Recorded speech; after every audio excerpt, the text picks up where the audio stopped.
मैं हूँ खड़क, आप देख रहे हैं महाज न्यूज़। आज हम बात करेंगे ईटा में जो एलिमेंट्री सेकेंडरी एजुकेशन के हवाले से जॉब चल रहे हैं, उसका जो प्रोसेस है तकरीबन मुकम्मल होने का है। लेकिन ईटा और एजुकेशन डिपार्टमेंट ये नहीं समझ सका कि हमने क्या करना है और क्या नहीं करना, क्योंकि अगर स्क्रीनिंग टेस्ट के रिजल्ट को उसने कम करना था तो क्यों जो पहले जो डिस्ट्रिक्ट लेवल की जो पोस्ट पे उस पे लोगों को क्यों आपने महरूम किया, क्यों आपने उनके साथ ज्यादती की। बहुत से पोस्टों पे वो मुकाबला कर लेते, आप कंपटीशन का उसका मौका दे देते।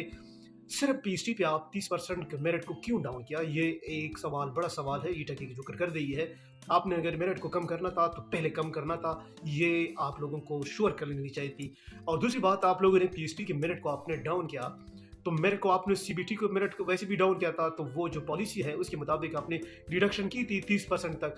तो दोबारा आप किस तरह रिडक्शन कर रहे हैं? एक तरफ आपने फेज 1 मुकम्मल नहीं किया, एक टेस्ट आपने लिया है उसके ऑर्डर कर रहे हैं, और दूसरी तरफ आप दूसरा टेस्ट भी ले रहे हैं, और उसकी फेज जिसके पहला टेस्ट लिया गया है उसको आप सिलेक्शन नहीं कर रहे हैं, आप उसको छोड़ रहे हैं। फेज 2 के रहमो करम के जो फेल कैंडिडेट हैं, जिसका आप सीबीटी टेस्ट ले रहे हैं, आप उसके रहमो करम पर छोड़ रहे हैं।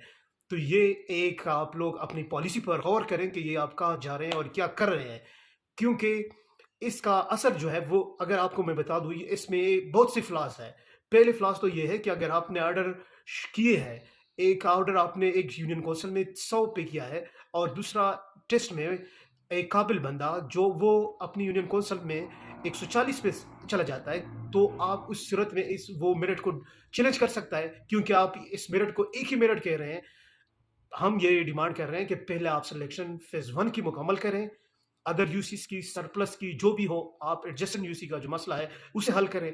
फिर उसके बाद जो आप दूसरा टेस्ट ले रहे हैं उसके अपनी अलग से मेरिट बनाएं, उसके अलग से जो कैंडिडेट है 50% है, 30% है, मेरिट लेकर आना है या सरप्लस कैंडिडेट को हायर करना है, वो आप लोगों की अपनी मर्जी है कि क्या करना है क्या नहीं करना। लेकिन आप लोग ये ज्यादती बंद करें कि आपने जो 30% के जो कैंडिडेट है, जो फेल कैंडिडेट है, आप उस रहम करम उसके रहम करम पर पास कैंडिडेट को छोड़ रहे हैं।